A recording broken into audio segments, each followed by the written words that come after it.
Hello everyone, আসসালামু আলাইকুম। সবাই কেমন আছেন? বরাবরের মতো আবার লং ভিডিও নিয়ে চলে আসলাম আপনাদের মাঝে। আমি এখানে বেলকনি থেকে একটা ভিডিও ফুটেজ করেছি। সেখানে অনেক সুন্দর গাছপালা আছে এবং আমার বাসার নিচে পার্ক আছে, সেটা আপনাদের সঙ্গে শেয়ার করলাম। আজকে সারাদিন আমি কি রান্না করব আসলে সেটাই আমি শেয়ার করব। আশা রাখি পুরো ভিডিওটা জুড়ে আমার সাথে থাকবেন। যারা যারা আমার ভিডিওটি দেখছেন সবাইকে আন্তরিক ভালোবাসা অভিনন্দন। ভিউয়ার্স, যারা যারা আমার ভিডিওটি দেখেন অবশ্যই একটা লাইক দিয়ে স্টার্ট করতে ভুলে যাবেন না, আর পুরো ভিডিওটাই দেখবেন, একটু টানাটানি করবেন না, তাহলে কিন্তু ভিডিওটার মান নষ্ট হয়ে যায়। এজন্য পুরো ভিডিওটা দেখে সুন্দর একটা মন্তব্য রাখবেন। আমার বেলকনি থেকে অনেক কিছু দেখা যায়, দেখলে আমার কিন্তু অনেক ভালো লাগে গাছপালাগুলো দেখতে, মনটা কিন্তু অবশ্য ভালো হয়ে যায়। আমি সকালে নাস্তার জন্য রেডি হয়ে যাচ্ছি। এখানে আমি আটা নিয়ে নিলাম, তারপরে বেসন আর কিছু লবণ, পেঁয়াজ, কাঁচামরিচ, আলু কুচি করে দিয়েছি, আর গাজর কুচি করে রেখেছিলাম সেটাও দিয়ে দিলাম, আর ডিম একটা দিয়ে দিয়েছি ভেঙে, দিয়ে সুন্দর করে এটা ম্যাশ করে নিব। আসলে সকালে নাস্তার জন্য আমি রুটি আজকে তাড়াতাড়ি বানালাম না, তাড়াতাড়ি করার জন্যই কিন্তু আমি এটা একটু অন্যরকমভাবে, এটা কি পিঠা বলে জানি না, তবে আমার মন মতো আমি এটা করে নিলাম। সকাল সকালে এটাই আমাদের নাস্তা। একটু প্যানে তেল বসিয়ে দিয়েছি, দিয়ে সুন্দর করে একেবারে গড়িয়ে গড়িয়ে সুন্দর করে এটা মেল করে দিলাম, দিয়ে একদম রুটির মতো হয়েছে দেখতে, কিন্তু খেতেও কিন্তু অসাধারণ ছিল, খুবই ভালো লাগছিল এই নাস্তাটা। আপনারাও ট্রাই করতে পারেন এভাবে, কিন্তু ভিটামিনও আছে এর ভেতরে, অনেক কিছু দেওয়া হয়েছে, সবজি দিয়ে এই ইয়েটা ভালোই লাগছিল। সকালের নাস্তা তৈরি করতে না করতেই কিন্তু আমি দুপুরের খাবারের জন্য রেডি হয়ে যাই। সেজন্যই কিন্তু আমি তরকারিটা এখানে কুটে রেখেছিলাম। এখানে আলু নিয়ে নিয়েছি, বেগুন নিয়ে নিয়েছি, নিয়ে সুন্দর করে কুটে ধুয়ে রেখে দিয়েছিলাম। তারপরে কিন্তু আমি এটা চুলায় বসিয়ে দিচ্ছি। এখানে রেগুলার মশলা যেগুলো সেগুলোই দেব, দিয়ে সুন্দর করে এখানে রান্না করব। এখানে কাঁচামরিচ দিয়ে দিলাম, আর গুঁড়ামরিচ, লবণ, হলুদ সেগুলো তো জানেনই, সবাই রান্না করেন যেভাবে, আমি ওইভাবে রান্না করছি আজকে কিন্তু আমি হাতে মাখিয়ে রান্না করব। এখানে তেল দিয়ে দিলাম, দিয়ে সুন্দর করে কিন্তু হাতে মাখিয়ে তরকারি রান্না করলে কিন্তু খুবই ভালো লাগে। এখানে সুন্দর করে মেখে নিচ্ছি তরকারিটা, মাখিয়ে নিয়ে এখানে কিন্তু পাবদা মাছ দিয়ে আমি তরকারিটা চড়চড়ি করব, সেজন্যই আমি এখানে সুন্দর করে হাত দিয়ে মাখিয়ে নিব। মাখিয়ে নিয়ে কিন্তু তরকারি রান্না করলে অসাধারণ লাগে, সেজন্য আমি এখানে সুন্দর করে মাখিয়ে নিচ্ছি। পাবদা মাছ আমি কিন্তু পরিষ্কার করে রেখেছিলাম, সেখান থেকে আমি এখানে উঠিয়ে নিয়ে এখানে পাবদা মাছটা আমি দিয়ে দিচ্ছি। এই যে দিয়ে সুন্দর করে এখানে পানি দিয়ে দেবো, একটু মাখিয়ে নিব, নিয়ে তারপরে একটু পানি দিয়ে এটা বসিয়ে দেব। আপনারা কিভাবে রান্না করেন আমি জানি না, তবে আমার মন মতো আমি আজকে রান্না বসিয়ে দিয়েছি। মাঝে মধ্যে আমি এভাবে রান্না বসিয়ে দিই। এখানে একটু পানি দিয়ে দেবো, পানি দিয়ে সুন্দর করে এটা ঢাকনা দিয়ে চুলায় বসিয়ে দেব, দিয়ে সুন্দর করে রান্না করে নিব। আজকে দুপুরে রান্নায় থাকছে এগুলোই। আর এদিকে মাংস রান্না করার জন্য আমি এখানে নিয়ে নিয়েছি।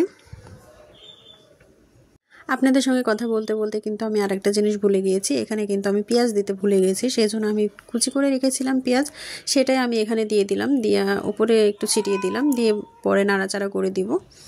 এটা আমি পেঁয়াজটা সুন্দর করে সাজিয়ে দিলাম। যাই হোক, আর এখানে আমি তরকারি আরেকটা রান্না করব, সেখানে আমি কিন্তু মাংস আর আলু কেটে রেখেছিলাম, সেটাই আমি এখানে নিয়ে নিয়েছি। আর এখানে আমি কিন্তু পেঁয়াজ কুচি দিয়ে রেগুলার মশলা দিয়ে সুন্দর করে মাখিয়ে নিয়ে চড়িয়ে দিব চুলায়। ভিউয়ার্স, ভিডিওটি যদি সামান্যতম ভালো লেগে থাকে, কোনো না কোনো অংশে যদি ভালো লেগে থাকে, অবশ্যই লাইক কমেন্ট শেয়ার করে পাশেই থাকবেন। নতুন বন্ধুরা যারা আমার চ্যানেলে এসে ভিডিওটি প্লে করবেন, তারা অবশ্যই চ্যানেলটি সাবস্ক্রাইব করে পাশে থাকবেন। যদি এই ভিডিওটি ফেসবুক পেজ থেকে দেখেন, অবশ্যই পেজটি ফলো দিয়ে রাখবেন। দেখুন, এইখানেও কিন্তু আমি সুন্দর করে হাত দিয়ে মাখিয়ে সুন্দর করে তরকারিটা রান্না করব, এই জন্য আমি একবারেই বসিয়ে দিচ্ছি। আমার যখন তাড়াহুড়া হয় কাজের, তখন কিন্তু আমি এইভাবে রান্না করি। এই যে পানি দিয়ে দিলাম সামান্য, দিয়ে যখন বলক উঠবে তখন কষিয়ে কষিয়ে কিন্তু আমি এটা রান্না করব। একবারে আমি মশলা টশলা সব কিছুই দিয়ে দিলাম। আর এখানে আমি বাদাম ভর্তা করব, সেজন্য কিন্তু আমি এখানে বাদাম ধুয়ে নিয়েছি, নিয়ে প্যান চুলায় বসিয়ে দিয়েছি, বসিয়ে দিয়ে সুন্দর করে বাদামগুলো ভেজে নেব। এইভাবে বাদাম ভর্তা করলে কিন্তু খুবই ভালো লাগে। আমি কিন্তু মাঝে মধ্যে বাদাম ভর্তাটা বানাই, আর কিন্তু খেতে খুবই ভালো লাগে। আপনারাও একটু ট্রাই করবেন, ভালো লাগবে আশা করি। এখানে বাদামটা আমি সুন্দর করে ভেজে নিচ্ছি, টেলে নিচ্ছি। আর এখানে ধনিয়া পাতাগুলো আমি সুন্দর করে বেছে নিব। একটু ভেঙে নিব আগা আর কি। যাই হোক আমি একটু ভেঙে নিচ্ছি, বাছা ছিল তারপরেও কিন্তু আমি এটা একটু ভেঙে নিচ্ছি, নিয়ে সুন্দর করে এটা ধুয়ে নিব, পরিষ্কার করে ধুয়ে নিয়ে তারপরে হচ্ছে ভর্তাটা তৈরি করব। এই যে আমি হচ্ছে আমার বাদাম ভাজাটা হয়ে গিয়েছে অলরেডি, একটু বাদামি বাদামি করে ভেজে নিয়েছি। দেখুন এই যে পোড়া পোড়া হয়েছে একটু একটু। এখানে আমি একটু ঢেলে নিচ্ছি, নিয়ে আবার চুলায় প্যান বসিয়ে দিব, দিয়ে কিন্তু আমি এখানে রসুন, কাঁচামরিচ, পেঁয়াজ এগুলোই কিন্তু ভেজে নিব। এই যে আমার বাদাম ভাজা হয়ে গিয়েছে, এখানে আমি একটু তেল দিয়ে দিচ্ছি, দিয়ে সুন্দর করে পেঁয়াজ, কাঁচামরিচ, রসুন এগুলো কিন্তু আমি সুন্দর করে ভেজে নিব। এই জন্য আমি এগুলো দিয়ে দিলাম, দিয়ে সুন্দর করে কিন্তু আমি এগুলো তেলের উপরে ভেজে নিব। আমি কিন্তু এখানে একটুকু পানি ইউজ করব না, তেলের উপরেই কিন্তু এটা সেদ্ধ হয়ে যাবে। আস্তে আস্তে কিন্তু এটা তৈরি করে নিতে হবে, তাড়াহুড়া করলে চলবে না। আবার পেঁয়াজ দিয়ে দিলাম, পেঁয়াজ কুচি দিয়ে সুন্দর করে একটু নেড়ে চেড়ে ইয়ে করে নিচ্ছি। তারপরে হচ্ছে ধনিয়া পাতাটা দিয়ে দিলাম, দিয়ে সুন্দর করে ঢাকনা দিয়ে ঢেকে দিব। একটু লবণ ছিটিয়ে দিলাম, দিয়ে ঢাকনা দিয়ে ঢেকে দিব। দিয়ে যখন আধা সিদ্ধ হয়ে যাবে তখন একটু আমি হলুদ গুঁড়া দিয়ে নাড়াচাড়া করে নিচ্ছি। অনেকেই দেখবেন যে বাদাম খেতে ভালো লাগে না, কিন্তু এই বাদামের ভর্তা এভাবে যদি বানিয়ে খান কিন্তু প্রচুর ভিটামিন আছে। এভাবে কিন্তু আমি মাঝে মধ্যে বানিয়ে খাই। এই যে আমি এগুলো বেটে নিচ্ছি, তারপরে বাদামও কিন্তু সাথে বেটে নিব। আগে আমি হচ্ছে কাঁচা উপকরণগুলো বেটে নিচ্ছি।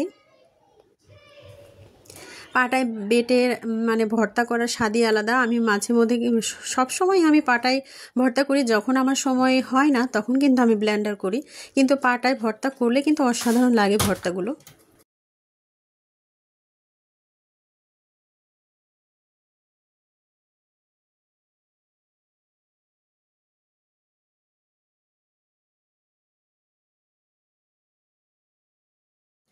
সকল উপকরণগুলো আমি একসাথে বেটে নিচ্ছি। দেখুন ভিডিওতে যেভাবে দেখাচ্ছি ঠিক আপনারাও এভাবে ট্রাই করবেন, অসাধারণ লাগে কিন্তু খেতে এই বাদাম ভর্তাটা। সম্পূর্ণটা আমার মিহি করে বাটা হয়ে গিয়েছে। এই যে বাদাম ভর্তাটা কিন্তু অনেক সুন্দর হয়েছে। এখানে একটু সরিষার তেল আমি দিয়ে দিলাম, আপনারা চাইলে স্কিপ করতে পারেন, কিন্তু ভর্তা মানেই সরিষার তেল, আর সরিষার তেল দিলে কিন্তু খুব ভালো লাগে। সবাই ভালো থাকবেন, সুস্থ থাকবেন, আল্লাহ হাফেজ।